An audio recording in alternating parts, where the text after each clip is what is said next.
Ginawang extra special ang simpleng noodles na minimikos-mikos ni Darling kong Bombay. Ayan, hindi ko alam kung ano kayang lasa niyan. Ang daming nilagay na pang sahog. Diyos ko naman, pwede namang lutuin yan directly. Pero ginisa pa, nilagyan pa ng marami pang sahog. May iwan ko na lang anong lasa niyan. Hello, napatawag nga si Darling kong Bombay kasi may mikos-mikos daw siya ngayon. Ayan, nagisa muna siya ng mga sibuyas. Ano po ba yung mini mikos-mikos niya dyan? Sibuyas, may bawang, iiwan ko anong klaseng mga pangpalasa yan. Ayan na, lumapit na siya. Oh, tingnan papin. Ay, nako, iwan ko sa'yo.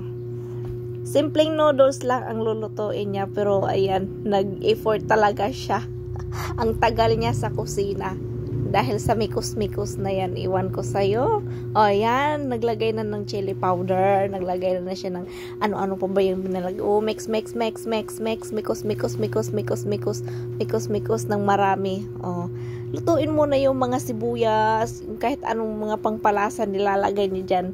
Kasi, Indian daw siya, sibuyas is life. Walang sibuyas, walang life. Minsan pa nga mag-ano siya ng sibuyas, yung dessert niya, kikilawin niya. O, yan, ano pa ba yung nilagay niya dyan? O, curry powder. Ay, no, hindi pala. Yes, turmeric pala yan. O, iwan ko lang. Noodles, lagyan ng turmeric powder. Kunti lang, tatantsahin lang daw. O, ano pa ba ang susunod? O, ano pa ba yan? Chili flakes. Chili flakes. Yan.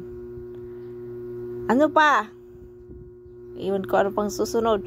O, ayan, masala. Ay, Diyos ko naman. Ano kaya ang lasa niyan? Masala powder. Masala ba yan? Ano ba yan? Hindi ko alam. Hindi ko natanong ano yan. Parang paprika. Oh, mix na ni Darling kong Bombay yan. Mix. Oh, tornado. Tornado daw. Ayan. Ano pa ang susunod?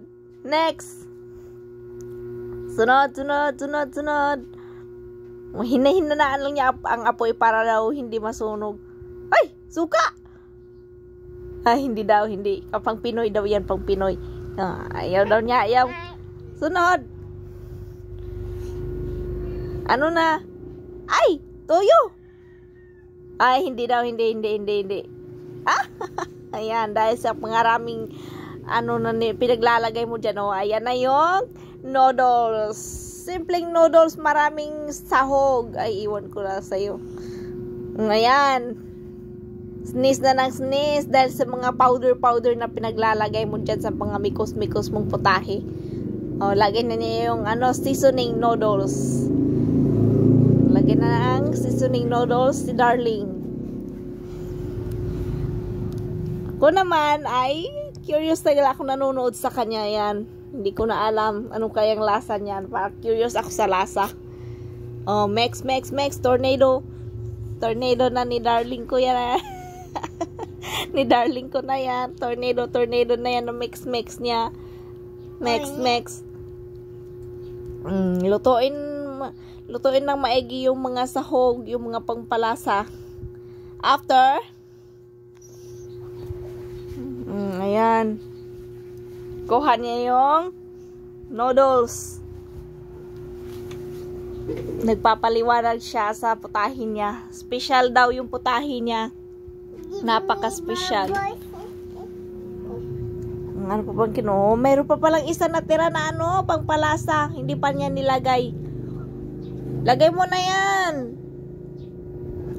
Medyo blurred kasi hindi maganda ang connection. At yan, ang final product. O, nilagyan na ng tubig. Kumulo ng tubig, nilagay niya yung noodles. O, see? Iwan ko ang sabaw ng noodles. Para na siyang kulay, na may turmeric, kulay dilaw na. May mga, nilagyan pala niya ng potato. Ay, na tomato pala. O, may tomato pala yan. Hindi ko nakita. O, may sibuyas. Kompleto ricados. May turmeric powder, may masala, may curry powder. Konti-konti lang nilagay niya. may chili flakes. Ano kayang lasa niyon? Diyos ko. Na-curious talaga ako anong lasa niya nang pinagluluto mo. Masarap daw, sabi niya, masarap. Oy, yung camera. Oh, yan, mix na niya yan. Mix, oh, luto na yan. Yan yung kakainin niya. Noodles na may mga maraming sahog. Na may maraming sibuyas. Okay, tapos na siya mag-mix, babush.